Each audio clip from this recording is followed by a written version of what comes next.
Pour arrêter de fumer, le mieux, c'est encore de trouver un substitut. Pourquoi pas vous mettre à la capoeira? Ce week-end, du côté d'Ambert, vous pouviez découvrir cet art martial hérité des esclaves brésiliens grâce au 2e Festival international de capoeira en Auvergne. Au programme, ateliers de danse et de musique. Alfonso Martinez et Wilfried Redonnet vous initient. Au cœur du Livradois, la température extérieure n'a rien de tropical. C'est pourtant ici que de grands spécialistes en capoeira ont pris rendez-vous pour dispenser à leurs adeptes les nombreuses facettes de cette culture afro-brésilienne.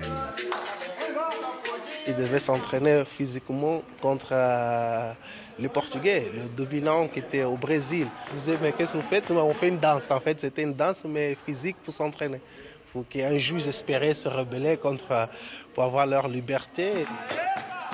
Art de combat ou chorégraphie, en tout cas, cette discipline a été transmise sous l'aspect de danse tribale par les esclaves.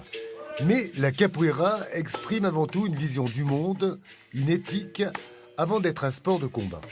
Capoeira, c'est le sentiment, capoeira, c'est la coordination motora, la capoeira, c'est la résistance, la capoeira, c'est l'éducation, c'est l'amour, c'est la patience, c'est la compréhension. La capoeira, c'est un jeu. Je peux danser, je peux faire un mouvement acrobatique, un mouvement de combat. Je peux faire un peu de tout. Je suis libre. Il n'y a pas d'âge, il n'y a pas de couleur, il n'y a pas de barrière dans la société.